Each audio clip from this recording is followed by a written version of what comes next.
friends, community, health. Wait, breathe.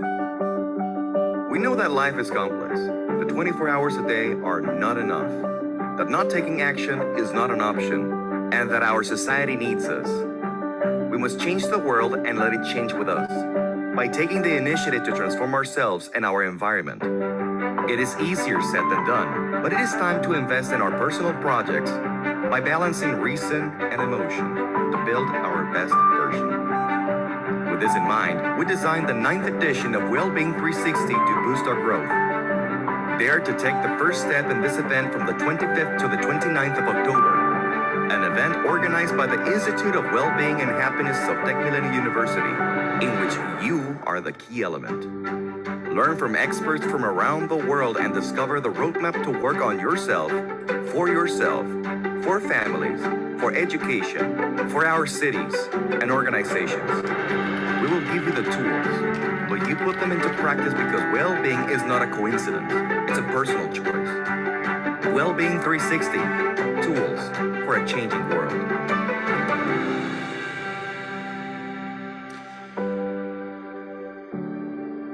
So I really like Universidad Tech Milenio. I've worked with them for a couple of years now as a partner, and I'm really excited to be speaking at their conference. Home. No, it doesn't have to play again. But I encourage you, it's free. If you click on the link in Slack, you can register for it. And maybe you don't want to attend everything, but it's a virtual conference. It goes on for a full week from the 25th to the 29th of October. Could find an interesting topic for yourself and learn more. Now I want to jump into tonight's lecture.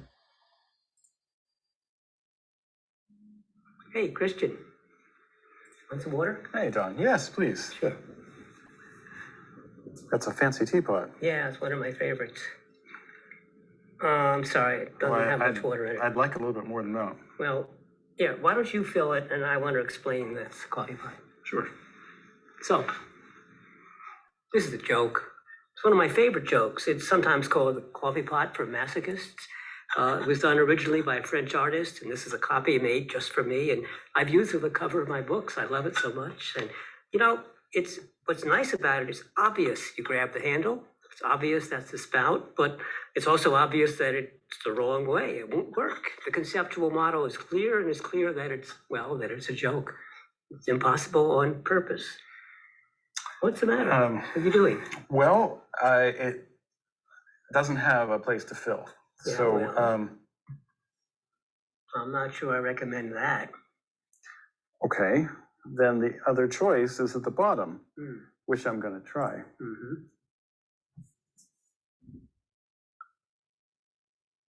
Good. Seems to work. So far,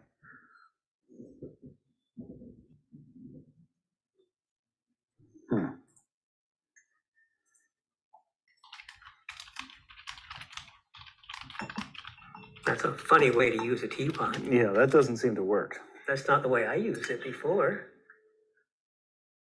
Hey. Why doesn't the water drip out? Oh, look at that. So, how do you think it works? What's your conceptual model of the way it works? It's a mystery. It's supposed to be a mystery. It's called a puzzle pot. The Chinese invented it about 400 years ago, and this is a copy. And you're right, there's no obvious way to put the water in. You don't really want to put it in there, and you turn it upside down, and there's a hole, sure, but come on. If you pour the water there, you turn it upside down, the water will fall out. So, yet if I do that, look, how does it work? You're not supposed to be able to figure it out. That's the whole point. That's why it's called a puzzle pot. So this was designed by a trickster. A good designer, and this is the challenge for design, will design things such that somebody can have an effective conceptual model and understand how it works. Or go out of the way so you don't have a model, if in fact that's the goal, to fool you. And the only way a designer can communicate is through the objects that they design. And there is the challenge, and what this lesson is about. Well, hey, Chris. It may be what their lesson is about, but it's not what tonight's lesson is about for us. Tonight, we're here to talk about human-computer interaction and the idea of affordances as a part of human-computer interaction. And that was just a small taste of one of the videos we're going to have interspersed through tonight's lecture to get you started thinking about design, because a lot of what we're going to talk about tonight has to do with how things are designed. And you can apply this to a lot of different kinds of communications. You can apply it to digital social media and the way you design a post or a communication through it. You can apply this to the design of a teapot or a door. Donald Norman, who we're going to be talking about in a second, has really made a living making fun of doors, because there are so many incredibly beautifully designed doors that are impossible for people to figure out how to open. He actually coined the phrase Norman doors to mean that. But I want you to meet Don Norman, because he is our guest lecturer tonight. I will be accompanied by Dr. Norman throughout this presentation, but Don is a design psychologist, and he's a professor at the University of California, San Diego. He is one of my absolute favorite researchers and theorists in the field of human-computer interaction. And he's the author of many books, but the one that some of you may have read before and you may have heard me reference is The Design of Everyday Things. Has a picture of that coffee pot for masochists on the cover. If you're looking to pick up an interesting book after this lecture, I encourage you to get a copy. It's actually free through most university libraries. And Don Norman's going to be our guide through the world of user experience design in HCI tonight. And specifically about affordances, but I'm going to let him do some talking for himself. You know, I've been in this field a really long time. In fact, if you will, I helped start the field. But what's really exciting is the way things are changing so rapidly today. We have whole new systems, we have whole new approaches, we have all sorts of things we never dreamed of. For example, autonomous cars that drive by themselves. Well, so why does that need user experience design? Well, you know, it may drive by itself, but what if you're not comfortable with the way it's driving? Or what if you change your mind part of the way through? Or what if you say, oh, I need some lunch, could you stop off at a lunch place? Well, you know, all sorts of things are going to happen that we have to interact with a car. And for that matter, suppose you're a pedestrian, you're crossing the street, and here comes a car with no driver. How do I know it's seen me? How do I know I can go on? Or can I wave it on? I mean, if I waved it on, how do I know that it saw me wave it on? Can it wave me on? And if it's waving me on, how do I know it means me and not just the people on the other side of me? Those are really important problems, and they're difficult to solve. The very first solution that comes to your mind, lots of people have thought of that solution and it won't work, I bet you. I have a rule, by the way, that if there's a really difficult problem and when you're told of it, you immediately think of a solution, lots of other people, hundreds, thousands of people have thought of that solution. And the fact it isn't there means, well, it isn't that simple, or maybe it isn't right. So this is, though, the excitement. We have virtual reality, we have augmented reality, we have new ways of interacting by gesture, or just by being there, or just by the time of day, just how you're standing, who you are. Are those good? Are those bad? Do we lose privacy? Does it enhance our experience? Does it frustrate us and make us scared? These are the big problems that are facing us. How do people work together in groups? You know, everything we designed is kind of as if it was one person doing one thing, but real work and real play and activities are done by groups. Sponsoring and making it work for groups, that's a real challenge too. If you think it's hard to design for one person, imagine designing for a variety of people, simultaneous. Challenges. Challenges are where the fun is. So yeah, there are problems in front of us, but think of the problems as challenges. This is an exciting time. So there you have it. This is an exciting time. And we're going to begin with a little bit about the psychology of everyday design. If you look at Norman's book, The Design of Everyday Things, he popularizes a lot of concepts, including the concept of affordances. We're going to spend a bit of time right now talking about the idea of affordances. But he notes that these affordances act as signifiers. As you might imagine, signifiers signal things. A stoplight signifies whether you should stop or go. The way you get A letter from your significant other can indicate whether your relationship is going to happen or not going to happen. That is the signifier. So signifiers are ways of knowing what is going on or what to do, what actions are possible. And that's often through what's known as semiotic means. Semiotic means, that is, through representations and ways of looking at symbolism. Understanding affordances is a key step in understanding human-computer interaction, usability, and user experience design, and particularly in what seems to make things intuitively easy to use. It won't surprise many of you to know Donald Norman spent some time working at Apple, among other places, on just that. He, in fact, began some of his most interesting work investigating a nuclear disaster, and determined that the controls in the nuclear control chamber led in part to the disaster because it was begging for somebody to make a mistake because it was in no way intuitive to use. Understanding affordances can play a huge part in understanding how we prevent errors like that, and also, frankly, empathy. And we're going to talk about empathy for users a little bit at the end of the lecture. Should we feel bad for the person who makes a mistake and causes a nuclear meltdown? We should, because we're trying to prevent errors when we design a system, when we design a piece of digital social media. We're trying to guide the user towards the right outcomes. And if we haven't helped them get to the right outcomes, they'll undoubtedly feel embarrassed. And we need to understand that blaming the user is the first place most designers go when there's a problem. Well, they should have done this, they should have done that. We'll talk about that. I really like the way Clarice de Souza defines affordances. And Clarice de Souza is a Brazilian HCI theorist that I've referenced before, I think, in class. And her book, The Semiotic Engineering of Human-Computer Interaction, really goes in deep about this. But it is interesting that Clarice de Souza helped change Norman's definition of affordances. Norman originally defined an affordance as the properties of an object that signify what you could do with it. We're talking about signifiers. But de Souza expanded that to the idea of a designer's deputy. What does that mean?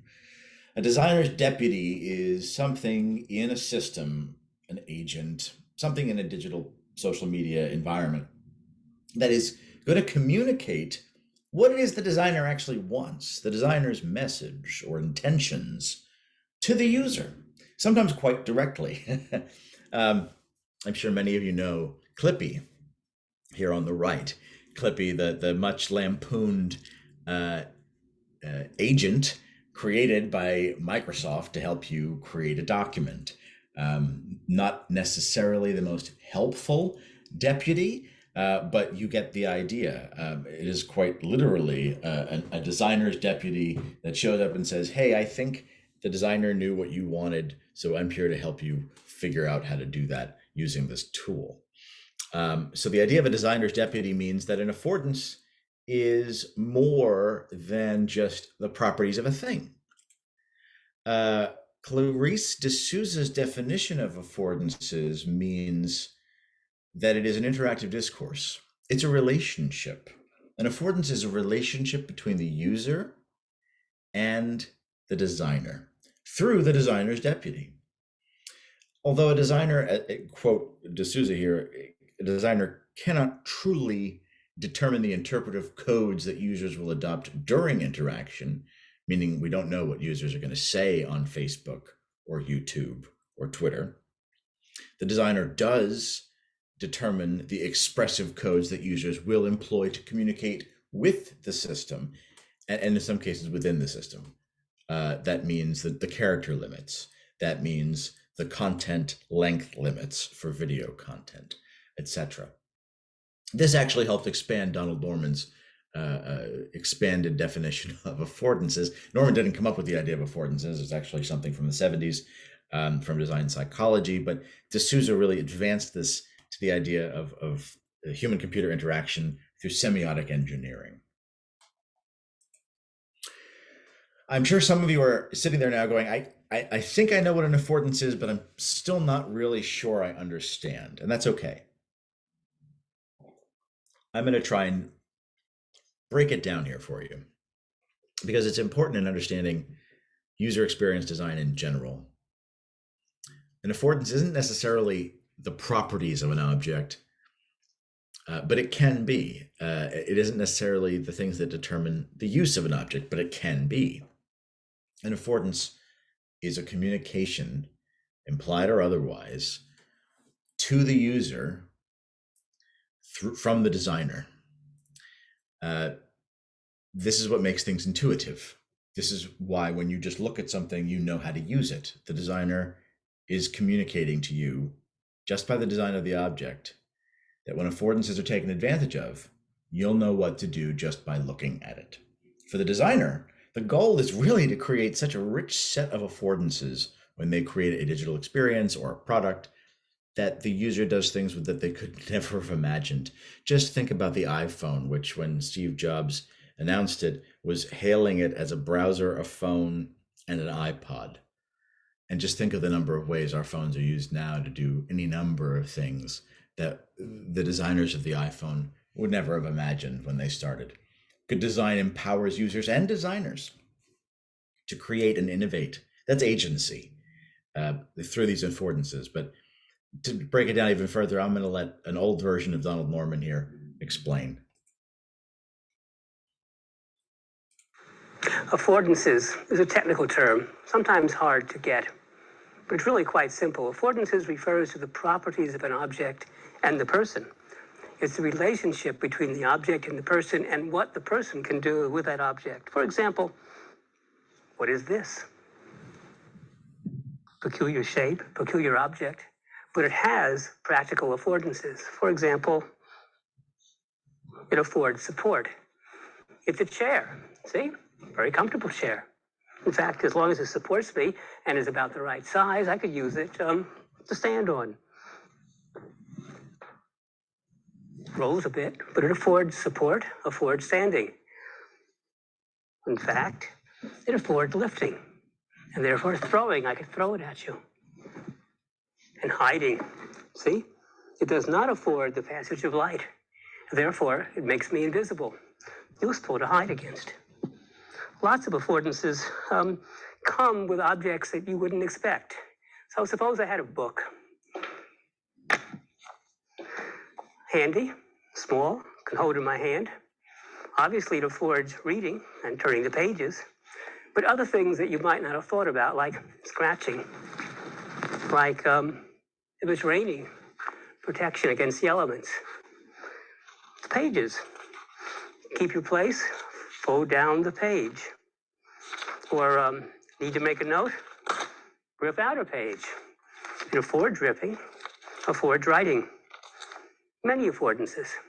The value of a well-designed object is when it has such a rich set of affordances that the people who use it can do things with it that the designer never imagined.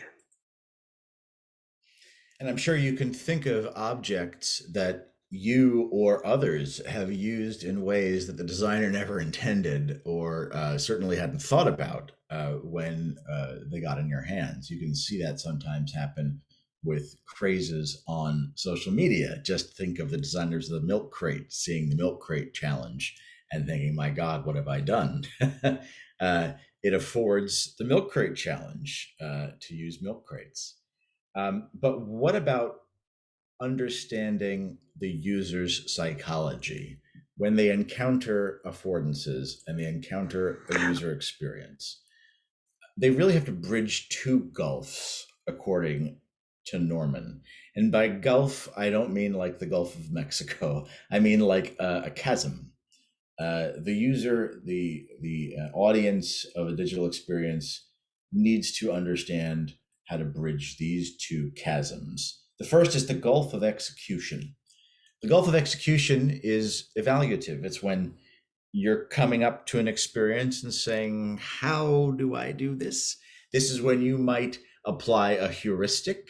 If you don't know what you're doing, perhaps you have a rule of thumb or a rule of engagement that you'll use, but it is the difference between knowing what you want to do, your intentions, and the allowable actions, the observable actions, the available options. Sometimes not all are observable. Sometimes there are hidden ways of doing things. We'll talk about that in a moment. There's also evaluative phase at the end of the process, or potentially after a failure. This is the gulf or the chasm of evaluation. This is where the user, the digital audience, is going to go, what happened? What did I actually accomplish? What did I do? Did I actually get what I wanted there? The amount of effort that the user has to exert to interpret the state of the system, physical or otherwise, how well their expectations have been met. A good example of understanding what happened is if you've ever been to a casino and you've seen a slot machine. You can tell what's going on and when it's done because it's very clear that something has happened. There's a lot of feedback that gets to the user. There are bells, there are whistles, coins may come flying out.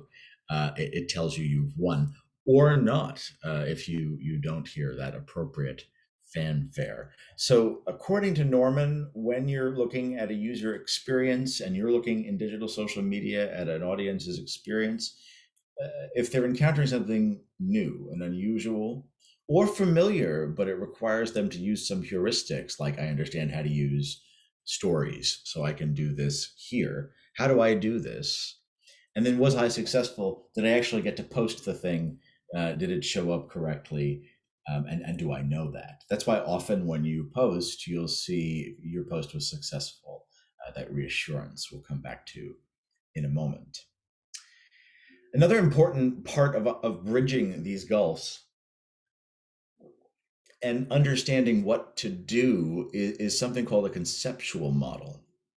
And conceptual models are nothing new. They're really mental simulations of operations. If you've ever used the range on a stove, the burners are often configured in a way that requires mental mapping. The switches that turn on those burners aren't always directly beneath the burners they correspond to. Often there's a little signifier, a semiotic diagram telling you what to do. But they're mental simulations of operations. Turn this dial to make this happen in reality. There is a relationship here to the idea of affordances. It should be intuitive to know if I see 4 dots next to a switch, it means the 4 burners. And if one of those dots is colored in, it probably means this is the switch for that corresponding burner mapping the dots. This is part of the larger mental models formed through experience. This is how you know when you pick up a package that comes to you from Amazon or somewhere else that there's something inside. You've received a package before. You know that if you shake it and you feel something, there's probably something inside. You understand that if it's delivered with your name on it, it's likely for you. These are basic ideas, but you can imagine how this applies to digital social media and experiences with technology. Think about a thermostat, and in particular, some of the new Nest or digital thermostats. You're not actually adjusting anything that requires a dial. The use of the dial is a throwback to a legacy interface and a comfortable way of adjusting the temperature for humans. And the interface is really an elegant way for humans to understand how to heat and cool or adjust anything, but in particular temperature. You'll see this in even digital representations of thermostats on a phone or an iPad. They'll almost always look like this interface because it maps so closely to a tactile experience and an interface that humans are used to. So these models are very important. And I'm going to bring Donald Norman back to explain a little bit, touring these corporate offices, talking about conceptual models.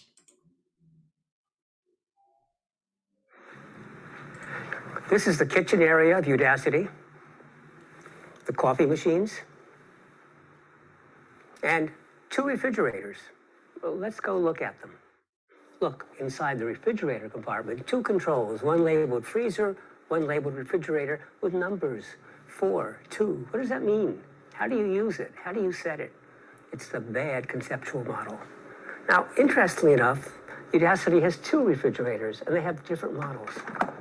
The other one has the correct conceptual model. Here, let me show you. Different refrigerator. The controls are on the outside. One marked freezer with a temperature, 4 degrees Fahrenheit. The other marked refrigerator with a temperature, 37 degrees Fahrenheit. Makes it really easy to set, really easy to understand exactly what is happening. The good conceptual model, which we also discuss in the lesson. So it's really interesting to me is the idea that mapping should be a relationship between what the user is doing in the real world and what they need to know. One of the interesting things about the example Norman showed is that understanding what the temperature is really should be something you can do without disrupting the temperature. Most refrigerators require you to open the door to see what the temperature is, which in some ways is defeating what's going on in the real world just to get that virtual reading. While it's important to get feedback, and that feedback is critical and an important part of digital social media in a lot of ways, share proposition is feedback, as is engagement. But you can think about what role mapping plays in your own digital media experiences, in particular, when you think about using a new platform or populating content across platforms. Sometimes it requires applying your knowledge differently, mapping some of the icons or functions differently. And your brain is doing that in the background sometimes without you even thinking about it. You just intuitively understand that certain functions exist and you can map them accordingly across platforms. You may make a slip from time to time and do something on one platform that was meant for another.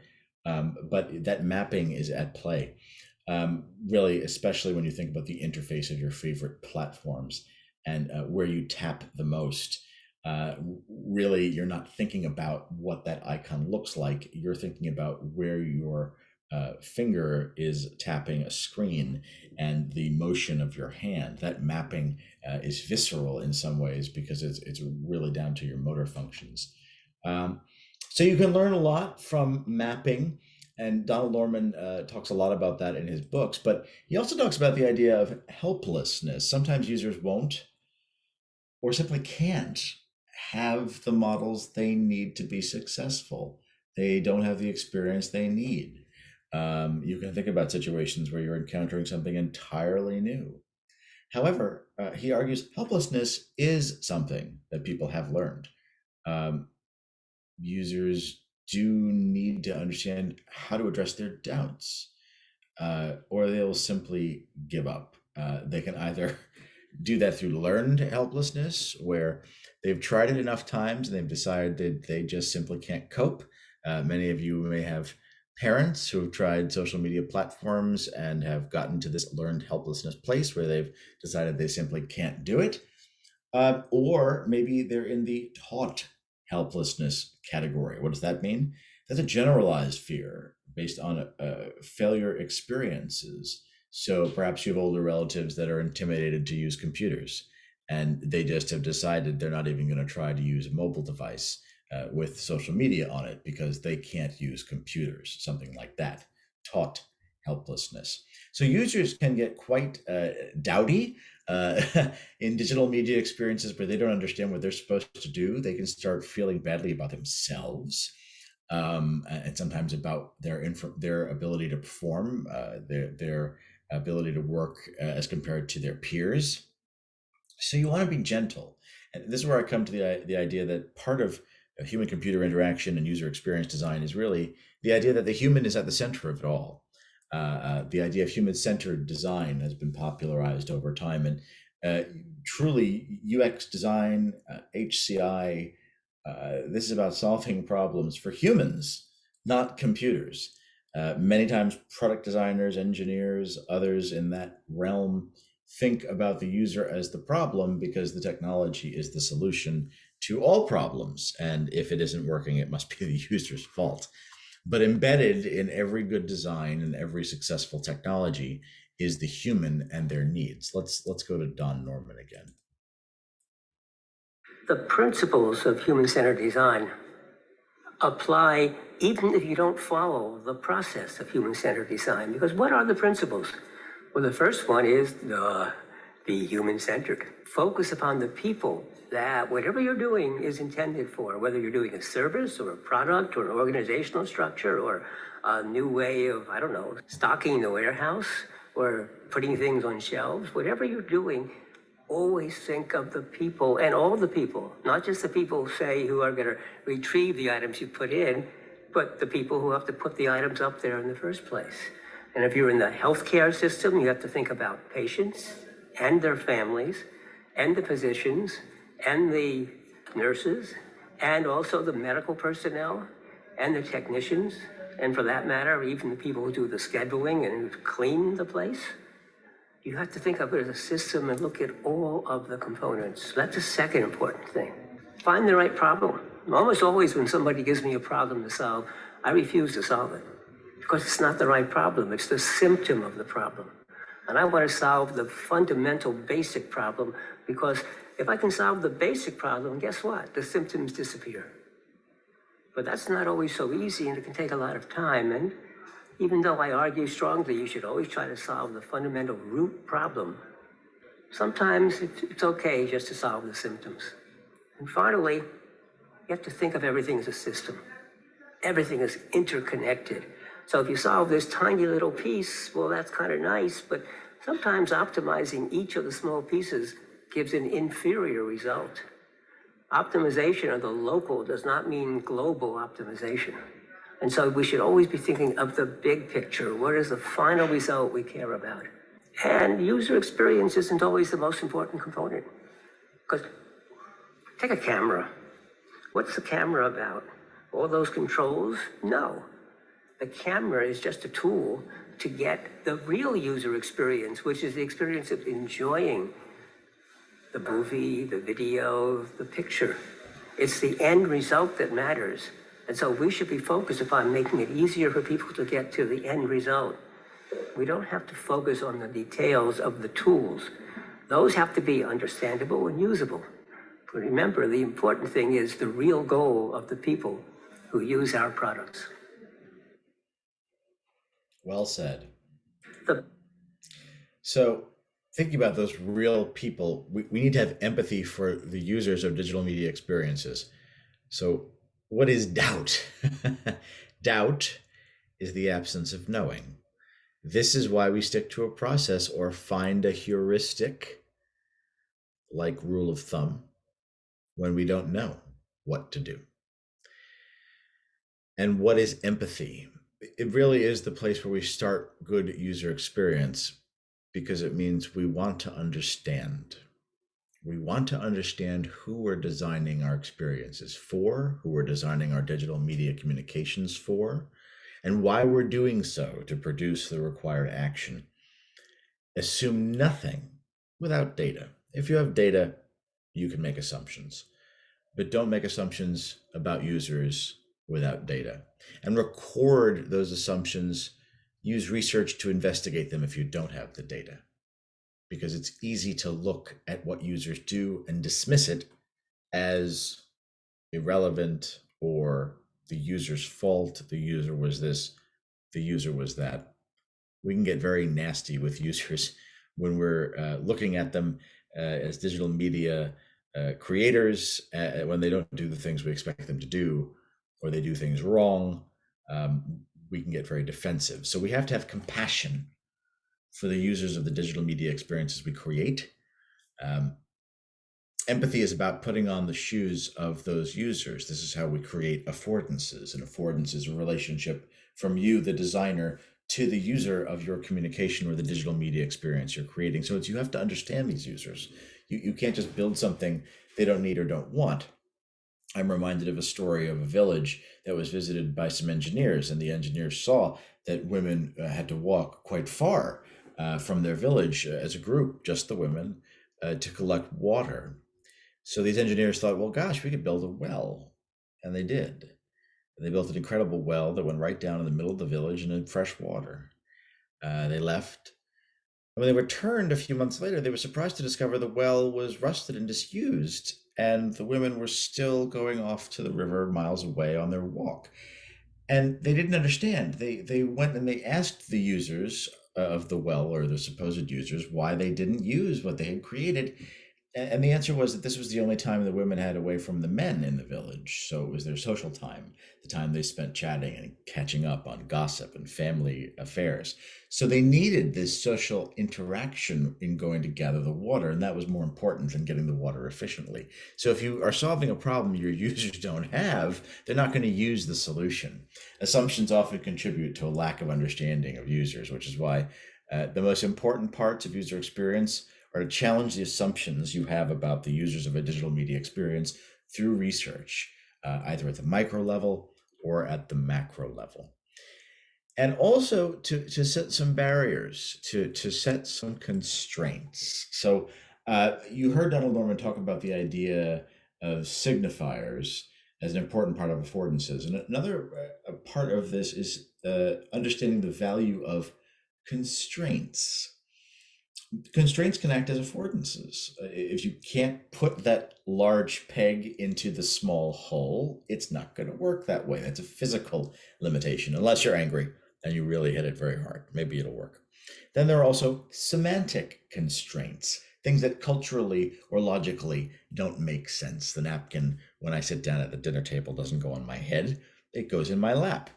You can think about some of the other rules that are created by social and cultural roles, and how users adopt those roles when they interact, and how it changes how they do things and their behavior and how they perceive affordances. Think about the roles you take on every day. If you can't think of some, you're a student right now. Maybe you're also a caregiver. Maybe you're also a family member with responsibilities. Maybe you're also at work. Maybe you have some other roles. And through those lenses, you're interacting with technologies and media as that person. Let me show you a bit more of what I mean through the wisdom of Donald Norman.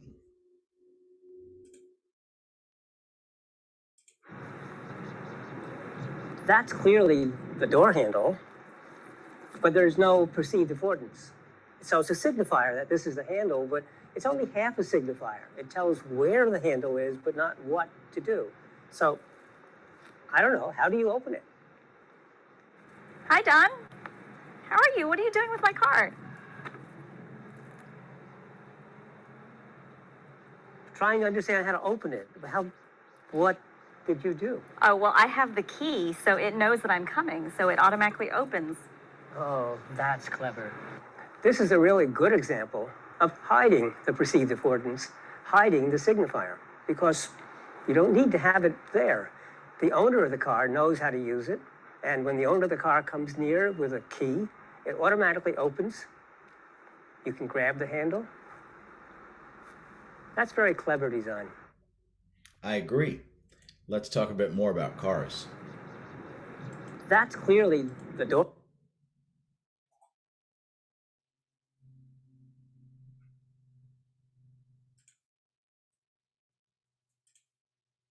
You know, modern cars may still have a keyhole, but you don't have to use it. As long as the key is nearby, it senses that you're an authorized driver. So, how do I unlock this car? I just put my hand inside and watch. It unlocks. Nice.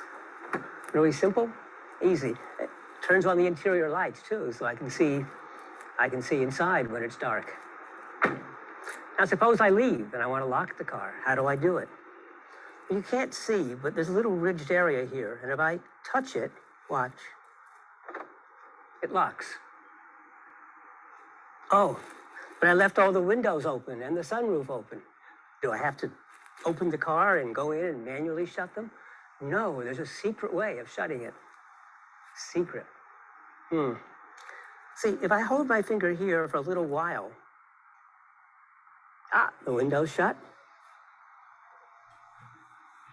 and the sunroof shuts. But it is a secret. How do you ever learn it? Well, it's in the manual. But who reads the manual? It's a big, thick manual. People don't read the manual. I know lots of people who own this car who are not aware that they can shut all of the windows and sunroof without going back inside. Nice feature. Hard to know about it. So interestingly, there are a lot of things we don't know about social media and how it works, but we figure it out as we go. It knows more than we do, and we've talked about that. Norman has this idea that if we're talking about how computers have to deal with humans, think about how if you were explaining to Facebook, if you were explaining to Twitter, if you were explaining to your MacBook how to deal with humans, these are the 5 rules. First, you have to talk down to humans. They're really stupid. So sometimes you have to be very simple when you speak with them. Humans have this thing about understanding what's going on for some reason. So give them stories that they can understand. People are not trusting. They don't just trust what you tell them to do. So you have to make up reasons. Give them reasons. That way they think they've made a decision based on the information you gave them. You can humor them, let them think they're in control, give them simple things to do, go this way, go that way, but ultimately they're not really in control, and they really lack self-confidence, these humans. So you have to pander to their emotions and tell them they're doing a good job all the time. Now this is a joke. This is a joke from Norman's book, The Design of Future Things. And I put a picture here of an apocalyptic robot, because this is the way that you'd think about computers looking at us and wondering about our psychology and our emotions and how they drive us. We do need things simple. I've talked about how many things we don't know about the social media we use every day, and how afraid we can get to use things just because of learned helplessness. We need to understand, and the stories we use to understand are always narratives. Those narratives for technology are often maps. That's why icons exist. People are not trusting. Truly, we want to understand what's going on, especially in public media like digital social media. So it's important to have reasons. That's part of what we're talking about when content is removed in moderation. And also giving you the opportunity to object to content and to complain or to voice your opinion. Give users some measure of control, even if you're moderating the content. And then that last one there, lacking self-confidence. You could get really scared by some of the messages on your computer. Some of the things that computers have said to humans over time, like abort, retry, or fail, or you can think of any number of error messages you've received on any device you own that sound like someone's coming to kill you. We really need some reassurance. So if we flip it back and we think about these as 5 rules for effective human-computer interaction, communication, relationships, what could you apply to your digital social media work? Well, keep things simple. Nobody reads the manual. We've sure not read the manual. Why does a door need a manual? Keep it simple. Give the user an easy conceptual model to understand. If they're going to navigate something, if they're going to have to interact, help them do that by giving them a model. And help them navigate that model by supplying reasons that explain either the rules of engagement or what the expectations should be. That's, for example, a great way to get engagement in posts. Giving folks reasons why it's important can really help connect with them emotionally. And presenting it as a choice. That's why some of the most successful HCI and digital social media is focused on the user as the ultimate person, not only in control, but also the entity to whom all the communication is directed. And it's also the reason why you have things like Clippy, and you have other agents that have been designed as designers to deputies to reassure users in digital media environments that they're doing the right things, they're going the right way. So think of these 5 rules for effective HCI communication relationships as you think about designing interactive digital media experiences on digital social media or elsewhere. And I encourage you to look more into Donald Norman and his books online. He's a really terrific author. There's a ton of videos online as well, as you can tell from this lecture. With that, I want to thank you. That is my lecture on human-computer interaction and affordances for digital social media. And I appreciate everyone's kind attention. At this point, I am going to stay on for questions, but this is also posted in Blackboard. Thank you very much.